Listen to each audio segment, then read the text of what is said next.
কেমন আছেন সবাই? আশা করি ভালো আছেন। আজকের ভিডিওটি সত্যি খুব ইন্টারেস্টিং হবে, তাই শুরু থেকে শেষ পর্যন্ত দেখবেন। লাইক দিতে ভুলবেন না। এই গল্পটা শেষ পর্যন্ত দেখলে অনেক মজা পাবেন। চলুন আর দেরি না করে ভিডিও শুরু করি। আমার নাম তৃষা, 18 বছর বয়স, কলেজে পড়ি। কিন্তু আমার আসল গল্পটা শুরু হয় আমাদের ছোট্ট বাসার ভেতর থেকে, যেখানে সব কিছুর কেন্দ্র আমার বাবা। ছোটবেলায় বাবাকে নায়ক মনে করতাম। তিনি আমাকে কোলে নিয়ে ঘুম পাড়াতেন, মাথায় হাত রেখে গল্প শুনিয়ে দিতেন। অথচ এখন যখন আয়নায় নিজেকে দেখি, তখন মনে হয় আমি আর আগের সেই বাচ্চা নই। শরীর, মুখ সব কিছু পাল্টে গেছে, আর বাবার চোখে মাঝে মাঝে সেই পরিবর্তন ধরা পড়ে। যদিও তিনি কিছু বলেন না, তবু আমি টের পাই তার দৃষ্টি কতটা গভীর। কলেজ থেকে ফেরার সময় যখন দরজা খুলে বাবা আমাকে ভিজে কাপড়ে দেখে, তখন তাড়াহুড়ো করে তোয়ালে এনে দেন। তখন মনে হয় আমি শুধু তার মেয়ে নই, আরও কিছু যেন হয়ে গেছি তার কাছে। তোয়ালের ছোঁয়া গায়ে লাগলে মনে হয় অদ্ভুত উষ্ণতা ছড়িয়ে পড়ছে সারা শরীরে। আমি গা ঢাকা দিয়ে লাজুক মুখে বলি, দরকার ছিল না। কিন্তু বাবার চোখের কোণে যে মমতা আর অন্যরকম ঝিলিক দেখি, তা আমার বুকের ভেতর অচেনা কাঁপন জাগায়। রাতে পড়তে বসলে বাবা পাশে এসে চুপচাপ দাঁড়িয়ে থাকেন, বলেন আলোটা ঠিকমতো আছে কিনা। আমি জানি শুধু আলো নয়, তিনি আসলে আমার পাশে থাকতে চান। আমি খাতা খুলে পড়তে থাকি, কিন্তু মনে হয় তার দৃষ্টি আমার গায়ের ওপর দিয়ে বয়ে যাচ্ছে। আমি অস্থির হয়ে পড়ি, অথচ কিছু বলি না, শুধু শ্বাস একটু ভারী হয়ে আসে। একদিন আমি অসুস্থ হয়ে জ্বরে কাবু হয়ে শুয়ে আছি। মা তখন বাইরে। বাবা আমার পাশে বসে কপালে ভেজা কাপড় চেপে দিচ্ছেন। আমি আধো জ্বরে চোখ খুলে দেখি বাবার মুখটা কতটা চিন্তায় ভরা। তার আঙুলের ছোঁয়া আমার গালে গড়িয়ে যায়। সেই স্পর্শে জ্বর কমে না, বরং শরীর অন্যরকম উষ্ণতায় ভরে ওঠে। আমি ঘুমের ভান করি যেন কিচ্ছু বুঝিনি, অথচ ভেতরে ভেতরে বুঝি বাবার হাত সরলেও তার রেখা থেকে যায়। সন্ধ্যায় বারান্দায় দাঁড়িয়ে আমি বাতাস নেই। বাবা পেছনে এসে দাঁড়ান, বলেন বেশি রাতে বাইরে দাঁড়ানো ভালো নয়। আমি জিজ্ঞেস করি কেন? তিনি উত্তর দেন শুধু এটাই যে ঠান্ডা লাগবে। কিন্তু আমি টের পাই তার কণ্ঠে অন্যরকম কম্পন, যেন তিনি আমায় আড়াল করতে চান সবার চোখ থেকে, যেন আমি তার একান্ত। মাঝে মাঝে মনে হয় আমি বাবাকে নিয়ে যা ভাবি তা বলা যাবে না, সমাজ হয়তো মেনে নেবে না, কিন্তু আমার ভেতরের অনুভূতি কে আটকাবে? আমি তার ছায়ায় নিজেকে খুঁজে পাই, তার সান্নিধ্যে বুক ধকধক করে। রাতের নিস্তব্ধতায় যখন তার পদশব্দ শোনা যায়, তখন আমি চুপচাপ শুয়ে থেকেও পুরো শরীর কেঁপে ওঠে। আমি বুঝতে পারি এই টান শুধু বাবার মেয়ে হওয়ার নয়, এর ভেতরে এমন কিছু আছে যেটা আমি উচ্চারণ করতে ভয় পাই। তবুও প্রতিদিন সেই আবেশে আমি ডুবে যাই, নিজেকে আটকাতে পারি না। আর বাবার চোখের ভেতরেও যেন আমি একই রকম কিছু খুঁজে পাই, যেটা আমরা দুজনেই ভাষায় বলি না, কিন্তু নীরবে অনুভব করি। সেই রাতে আমি বিছানায় শুয়েছিলাম, অথচ ঘুম আসছিল না। বারবার মনে হচ্ছিল বাবার চোখের দৃষ্টি যেন আমার বুকের ভেতর গেঁথে আছে। আমি চাদর মুড়িয়ে শুয়ে থেকেও শুনতে পাচ্ছিলাম বাবার ঘরে আলো নিবল কি নিবল না। তার পদশব্দ করিডোর দিয়ে ভেসে এলে আমার বুক কেঁপে উঠছিল। হঠাৎ করেই মনে হচ্ছিল দরজা খুলে যদি তিনি আমার ঘরে ঢুকে পড়েন, তবে আমি কি বলবো? আমি কি অভিনয় করব ঘুমিয়ে আছি, নাকি চোখ মেলে তাকাবো? এই দ্বিধা আমাকে আরও অস্থির করে তুলল। আমি অচেতনভাবে বালিশ আঁকড়ে ধরলাম আর কল্পনা করতে লাগলাম তার উপস্থিতি ঠিক পাশে, নিঃশ্বাস গায়ে লাগছে। অথচ সত্যিই তিনি আসেননি, শুধু কল্পনার মধ্যে আমি বন্দী হয়েছিলাম। ভোরে ঘুম ভাঙতেই দেখলাম বাবা বারান্দায় বসে চা খাচ্ছেন। আমি গা ধুয়ে এসে তার সামনে দাঁড়ালাম। তিনি হাসলেন আর বললেন, খুব রাত করে পড়েছিলে, চোখ লাল হয়ে আছে। আমি কিছু বলতে পারিনি, শুধু চুপ করে মাথা নুইয়ে দাঁড়িয়েছিলাম।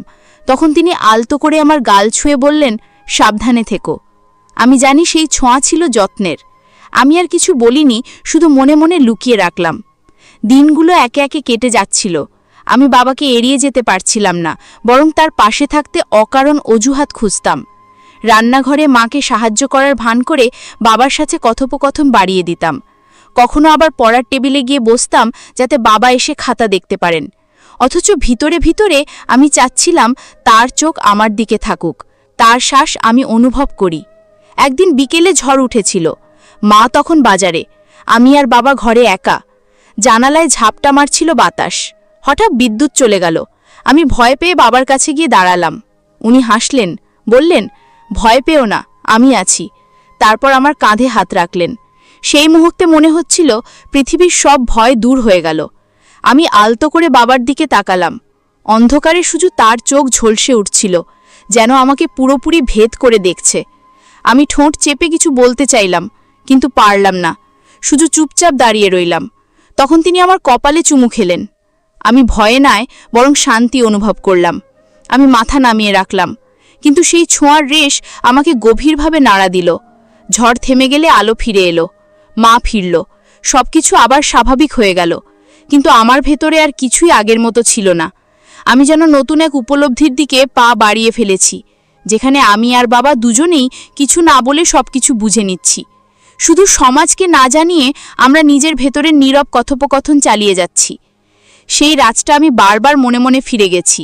বাবার চুমুর স্মৃতি এখনও কপালে লেগেছিল। আমি শুয়ে শুয়ে আঙ্গুল দিয়ে ছুঁয়ে দেখছিলাম, আর বুক কাঁপছিল। আমি জানি এটা যত্ন আর ভালোবাসার বন্ধন, যেটা আমি স্বীকার করতে পারবো না কারোর কাছে, কিন্তু এড়িয়ে যাওয়াও সম্ভব নয়। পরদিন সকালে ঘুম ভাঙতেই মনে হচ্ছিল আমি অন্যরকম হয়ে গেছি, যেন চোখে মুখে লুকানো আলো জ্বলে আছে।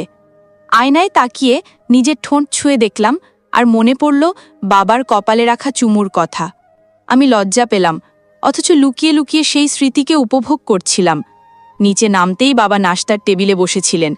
তিনি সাধারণ ভঙ্গিতে খবরের কাগজ পড়ছিলেন, কিন্তু আমার মনে হচ্ছিল তার চোখ আসলে আমাকেই খুঁজছে।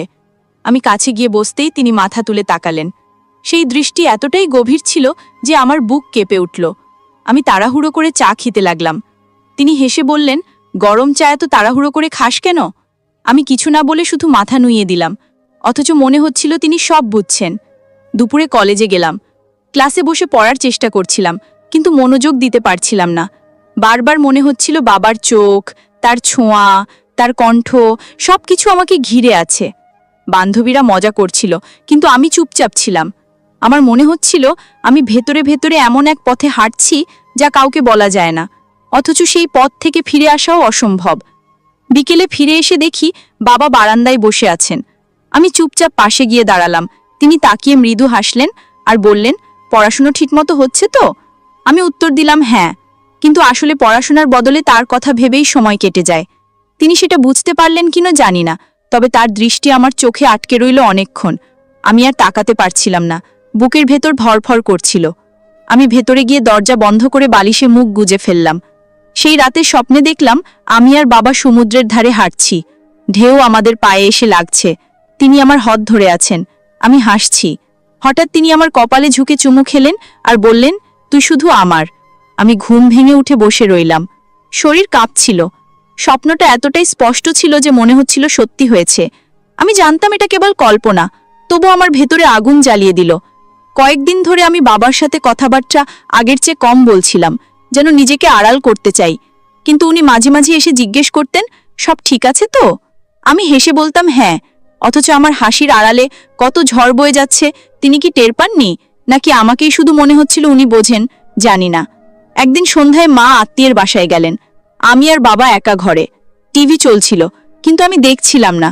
শুধু বাবার পাশের উপস্থিতি আমাকে অস্থির করে তুলছিল। হঠাৎ বিদ্যুৎ চলে গেল, আবার ঘর অন্ধকার। আমি ভয়ে বাবার হাত চেপে ধরলাম। তিনি শান্ত গলায় বললেন, ভয় পেও না, আমি তো আছি। আমি বললাম জানি, কিন্তু তারপরও হাত ছাড়িনি, বরং আরো শক্ত করে ধরে রাখলাম। অন্ধকারে তার হাতের উষ্ণতা আমার হাত বেয়ে শরীর কাঁপিয়ে দিল। আমি জানতাম এটা শুধু ভয় নয়, এর ভেতরে অন্য কিছু আছে। তিনি কিছু বললেন না, শুধু হাত ধরে রাখলেন। তারপর বিদ্যুৎ ফিরে এলে আমরা চুপচাপ হয়ে গেলাম, যেন কিছু হয়নি। অথচ আমি জানতাম সেই মুহূর্ত আর সাধারণ ছিল না। এরপর থেকে আমি বাবার কাছে আরও বেশি আকৃষ্ট হয়ে পড়লাম, যদিও বাইরে থেকে স্বাভাবিক থাকার চেষ্টা করতাম। কলেজে গেলে সহপাঠীরা প্রেম নিয়ে কথা বলতো, কারো বয়ফ্রেন্ডের গল্প শুনতাম, হাসতামও কখনো কখনো, কিন্তু ভেতরে ভেতরে জানতাম আমার হৃদয়ে জায়গা শুধু বাবার জন্য। আমি কারো সাথে তুলনা করতে পারতাম না তাকে। রাতে পড়তে বসলে জানালা দিয়ে আসা হাওয়ায় মনে হতো বাবার গায়ের গন্ধ ভেসে আসছে, বুক ধরফর করত। মাঝে মাঝে কলম নামিয়ে শুধু তার কথা ভাবতাম। এই অনুভূতিগুলো আমাকে ভরিয়ে তুলছিল, কিন্তু কাউকে বলার উপায় ছিল না। আমি জানতাম বাবাও নীরবে কিছু টের পাচ্ছেন, কারণ তার চোখে সেই একই রকম নীরব ইঙ্গিত ছিল। একদিন মা হঠাৎ গ্রামে চলে গেলেন কয়েকদিনের জন্য। তখন বাসায় শুধু আমি আর বাবা। প্রথম দিনটাতেই একটা অদ্ভুত উত্তেজনা আমাকে গ্রাস করল। মনে হচ্ছিল পুরো পৃথিবী ফাঁকা, শুধু আমরা দুজন। আমি বারবার রান্নাঘরে যেতাম বাবার জন্য চা নিয়ে আসার অজুহাতে। তিনি হাসতেন আর বলতেন, আজকে তুমি খুব যত্ন নিচ্ছ। আমি বলতাম, হ্যাঁ, কিন্তু আসল কারণ অন্য। আমি চাইছিলাম বারবার তার চোখে চোখ রাখতে, তার গলায় কণ্ঠ শুনতে। রাতে খাওয়ার পর আমি পড়ার ভান করছিলাম, কিন্তু মনোযোগ ছিল না। বাবা পাশে এসে বসে বললেন, ক্লান্ত লাগছে? আমি না চাইতেই মাথা তার কাঁধে ঠেকিয়ে দিলাম। তিনি কিছু বললেন না, শুধু আমার মাথায় হাত রাখলেন। সেই মুহূর্তে মনে হচ্ছিল আমি পৃথিবীর সবচেয়ে নিরাপদ আশ্রয়ে আছি। অথচ সেই নিরাপত্তার ভেতর অদ্ভুত কাঁপনও ছিল। বুক দোলা দিচ্ছিল, চোখ বন্ধ হয়ে আসছিল, সময় যেন থেমে গিয়েছিল। হঠাৎ করে তিনি বললেন, তুই অনেক বড় হয়ে গেছিস। আমি চমকে তাকালাম। তার চোখে এমন দৃষ্টি ছিল যা আমাকে বাকরুদ্ধ করে দিল। আমি উত্তর দিতে পারিনি, শুধু শ্বাস ভারী হয়ে উঠল। তার হাত চুলের ভেতর দিয়ে নামতে নামতে আমার কাঁধে এসে থামল। আমি আর চোখ সরাতে পারছিলাম না। মনে হচ্ছিল আমরা দুজনেই এমন এক জায়গায় এসে দাঁড়িয়েছি যেখান থেকে ফেরার পথ নেই। পরদিন সকালে মা ফোন করলেন। আমি বাবার কাছে ফোন এগিয়ে দিলাম। তিনি সাধারণভাবে কথা বললেন। আমি পাশে দাঁড়িয়েছিলাম, কিন্তু ভেতরে ভেতরে টের পাচ্ছিলাম আমি আর বাবা আগের জায়গায় নেই। আমাদের ভেতরে নতুন এক গোপন সেতু তৈরি হয়ে গেছে, যেটা কেবল আমরা দুজনেই জানি। বিকেলে আমি বই হাতে নিয়ে বারান্দায় বসেছিলাম। বাবা এসে পাশে দাঁড়ালেন। আমি বইয়ের ভেতরে চোখ রেখেও পড়তে পারছিলাম না, শুধু অনুভব করছিলাম তার নিঃশ্বাস আমার গালে লাগছে। আমি একটু সরলাম, কিন্তু আবার কাছে চলে এলাম, যেন দূরে থাকতে পারছিলাম না। তিনি কিছু বললেন না, কিন্তু চুপচাপ দাঁড়িয়ে রইলেন। আমি জানতাম সেই নীরবতা কথার চেয়েও বেশি গভীর। দিনগুলো এগিয়ে যাচ্ছিল, আর আমি বুঝতে পারছিলাম বাবার সাথে আমার নীরব টান আরও ঘনীভূত হচ্ছে। কলেজে গিয়ে বই খুললেও মাথার ভেতর ঘুরত বাবার মুখ, তার কণ্ঠ, তার যত্ন। আমি বান্ধবীদের সাথে গল্প করতাম, কিন্তু হাসির আড়ালেই বুকের ভেতর লুকিয়ে থাকত কেবল তার নাম। একদিন ক্লাস শেষে বাড়ি ফিরতে দেরি হয়ে গেল। আকাশ কালো করে এলো। হঠাৎ বৃষ্টি শুরু হলো। আমি ভিজে বাসায় ফিরলাম। দরজা খোলার সঙ্গে সঙ্গে বাবা উদ্বিগ্ন হয়ে দাঁড়িয়ে গেলেন। তিনি তাড়াহুড়ো করে তোয়ালে দিলেন। আমি ভিজে গায়ের কাপড় চেপে ধরছিলাম। বাবা বললেন, তাড়াতাড়ি শুকিয়ে নাও, ঠান্ডা লাগবে। আমি চুপচাপ দাঁড়িয়ে তার দিকে তাকিয়ে রইলাম। চোখে এমন কিছু ছিল যা কথায় বলা যায় না। তিনি আমাকে ঘরে পাঠালেন, কিন্তু আমি মনে মনে ভাবছিলাম কেন তার যত্ন এত অন্যরকম লাগে। রাতে খাওয়ার সময় মা পাশে ছিলেন না। আমরা দুজন একসাথে খেতে বসেছিলাম। আমি হাতের ভাত নেড়ে চুপচাপ বসেছিলাম।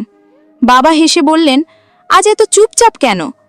আমি বললাম, কিছু না, কিন্তু আসলে আমার ভেতরে চলছিল এক অদ্ভুত কাঁপন। তার চোখ আমার মুখে আটকে ছিল। আমি শ্বাস নিতে কষ্ট পাচ্ছিলাম, অথচ কোনোভাবেই সেই মুহূর্ত থেকে পালাতে চাইছিলাম না। খাওয়া শেষে আমি বই হাতে নিলাম। বাবা পাশ থেকে বললেন, বেশি চাপ নিও না, চোখ লাল হয়ে যাচ্ছে। আমি বললাম, ঠিক আছে। কিন্তু বইয়ের অক্ষরগুলো তখন ঝাপসা হয়ে যাচ্ছিল। মাথার ভেতর শুধু তার কণ্ঠ প্রতিধ্বনি হচ্ছিল। হঠাৎ তিনি আমার পাশে এসে দাঁড়ালেন। তার ছায়া বইয়ের উপর পড়ল। আমি মাথা তুলে তাকালাম। চোখে চোখ পড়তেই চারপাশ যেন থেমে গেল। আমি কিছু বলতে পারলাম না। তিনি নিঃশব্দে আমার খাতা উল্টে দিলেন, তারপর আলতো করে আমার মাথায় হাত রাখলেন। আমি চোখ বন্ধ করলাম, বুক কেঁপে উঠল। মনে হচ্ছিল সেই স্পর্শ আমাকে ভেতর থেকে ভরে তুলছে। পরদিন সকালে আমি ইচ্ছে করে রান্নাঘরে বাবার জন্য চা বানাতে গেলাম। কাপ হাতে নিয়ে তার কাছে গেলাম। তিনি হাসলেন আর বললেন, আজকে তো খুব যত্ন নিচ্ছ। আমি ঠোঁট কামড়ে হাসলাম, কিন্তু আসল কথা বলতে পারিনি, যে আমি শুধু তার কাছেই থাকতে চাই, অন্য কারো কাছে নয়। শুধু তার চোখে ডুবে থাকতে চাই, তার ছায়ায় লুকিয়ে থাকতে চাই। সন্ধ্যায় আমরা বারান্দায় বসেছিলাম। হাওয়ায় চুল এলোমেলো হচ্ছিল। বাবা আলতো করে চুল সরিয়ে দিলেন। আমি চোখ নামিয়ে ফেললাম। তার আঙুলের ছোঁয়া গালে রয়ে গেল অনেকক্ষণ। আমি জানতাম এটা শুধুই যত্ন নয়, এর ভেতরে আরও কিছু আছে যা আমরা কেউ উচ্চারণ করছি না, তবু প্রতিটি মুহূর্তে তা আমাদের চারপাশে ছড়িয়ে আছে। শেষ কয়েক সপ্তাহে আমি অনুভব করছিলাম যে আমার এবং বাবার মধ্যে সম্পর্ক বদলে গেছে। প্রতিটি দিনের শুরুতেই তার দিকে তাকানো আর প্রতিটি রাতের শেষের আগে তার কথা ভাবতে ভাবতেই সময় কেটে যাচ্ছে। কলেজ থেকে ফিরে আমি দরজা খোলার সঙ্গে সঙ্গে জানতাম বাবার দৃষ্টি আমার দিকে থাকবে। তিনি হেসে আমাকে স্বাগত জানাবেন, সেই হাসিতে সব ক্লান্তি দূর হয়ে যাবে। আমি জানি এটি শুধু মায়া নয়, এক গভীর অনুভূতি যা আমি ভেতরে ভেতরে স্বীকার করেছি। রাতের অন্ধকারে যখন শুয়ে থাকি তখনও আমি তার কণ্ঠের মৃদু কম্পন, স্নেহের ছায়াকে কল্পনা করি। কখনো স্বপ্নে দেখিও আমি তার হাত ধরে হেঁটে যাচ্ছি আর সমুদ্রের ঢেউ আমাদের পায়ে এসে লাগছে। আমি ঘুম ভাঙার পরে বুক ধড়ফড় অনুভব করি, মন ধীরে ধীরে শান্ত হয়, কিন্তু মনে হয় এখনও তিনি পাশে আছেন। একদিন মা বাসায় ছিলেন না, আমি রান্নাঘরে গিয়ে চা বানালাম। বাবা পাশ দিয়ে গিয়েই বললেন সাবধানে নিতে। আমি কাপ হাতে তার দিকে তাকালাম। তিনি মাথা হেলালেন, চোখে যে মমতা আর ঝিলিক ছিল তা আমার সমস্ত মন ভরিয়ে দিল। আমি লজ্জা পেলাম, কিন্তু পালাতে পারলাম না, বরং আরও কাছে চলে এলাম। রাতের খাওয়ার পরে আমরা বারান্দায় বসেছিলাম, চুপচাপ হাওয়ায় চুল উঠছিল। বাবা হাতটা আমার কাঁধে রাখলেন। আমি শ্বাস বন্ধ হয়ে যাওয়া অনুভব করছিলাম, এমনকি শুধু তার উপস্থিতি কেবল আমাকে পুরোপুরি নিজের মনে হচ্ছিল। রাতের নীরবতায় আমরা দুজনেই কোনো কথাই বলিনি, কিন্তু অন্তরের সব কথা ও অনুভূতি বিনিময় হয়ে গেছে। পরের দিন সকালে কলেজে যাওয়ার আগে আমি জানালা দিয়ে তাকালাম, সূর্য উঠছে, হালকা বাতাসে মনে হলো বাবার চোখে সেই একই নীরব দৃষ্টি ভেসে আসছে। আমি নিজেকে ধরে রাখতে পারি না, এমনটি কিছুক্ষণ দাঁড়িয়ে শুধু অনুভব করি। সব শব্দ অপ্রয়োজনীয়, কারণ যা আমাদের মধ্যে চলছে তা ভাষার বাইরের, শুধু চোখ আর নীরবতায় বোঝা যায়। মাসের পর মাস ধরে এই অনুভূতি ক্রমশ গভীর হচ্ছে। আমি জানি আমি বড় হয়ে গেছি। আমি জানি বাবার চোখেও কেবল মমতা নয়, এমন এক অদৃশ্য সম্পর্ক আছে যা আমি স্বীকার করি না কারো কাছে, শুধু আমাদের মধ্যে। আমরা দুজনেই জানি, আমরা দুজনেই নীরব। রাতের ঘুমের আগে আমি বিছানায় শুয়ে থাকি, হাত আলতো করে বালিশে রাখি, চোখ বন্ধ করি। মনে করি বাবার হাত ধীরে ধীরে আমার কপালে নামছে। স্বপ্নে আমরা হাঁটছি, কথা বলছি না, শুধুই দৃষ্টি আর নীরবতা আমাদের গল্প বলে। আমি বুঝি এটাই আমার পৃথিবীর সবচেয়ে নিরাপদ, সবচেয়ে গভীর সঙ্গ। কোনো শব্দের প্রয়োজন নেই, শুধু সেই নীরবতা, শুধু সেই আবেশ। একদিন কলেজে ফেরার পথে আমি হঠাৎ দেখি যে আমার অনুভূতি আর লুকিয়ে রাখা সম্ভব নয়। আমি স্বীকার করি নিজের ভেতরের সব অনুভূতি, কিন্তু জানি এটা সমাজের চোখে অন্যরকম। তাই শুধুই বাবার কাছে, শুধুই আমাদের অন্তরে, নীরবতার মাধ্যমে আমরা একে অপরকে বুঝি। কোনো কথার প্রয়োজন নেই। আমি শিখেছি এই আবেশের মধ্যে আমার শান্তি, আমার আনন্দ, আমার পূর্ণতা। আর আমি জানি শেষ পর্যন্ত এই নীরবতা ও দৃষ্টি আমাদের গল্পের সবচেয়ে গভীর অধ্যায়। রাতের নিস্তব্ধতায় আমি শুয়ে থাকি, জানালা দিয়ে হালকা বাতাস ঢুকছে, বুক কেঁপে যাচ্ছে। ভেতরে ভেতরে হাসি, চোখ বন্ধ করে শ্বাস নিয়েছি। বুঝেছি যে আমার এবং বাবার সম্পর্ক কেবল মমতা নয়, এটি এমন এক নীরব আবেশ যা চিরকাল আমাদের অন্তরে লুকিয়ে থাকবে। এবং আমি শান্তি অনুভব করি, কারণ আমি জানি এই আবেশই আমার সবচেয়ে প্রিয় গল্প, আমার নিজের গল্প, যা শুধুই আমার, শুধুই বাবার, আমাদের নীরব গল্প। আমাদের সমাজে এই ধরনের ঘটনা অনেক ঘটে। তাই সবশেষে বলবো, আপনারা সবাই সচেতন থাকুন। এমন যদি সমস্যা হয় তাহলে ব্যবস্থা নিন। আজকের গল্প থেকে আমরা অনেক কিছু শিখতে পারলাম। এই ভিডিওটি সচেতনতার জন্য। আপনারা সবাই সচেতন থাকুন, সুস্থ থাকুন।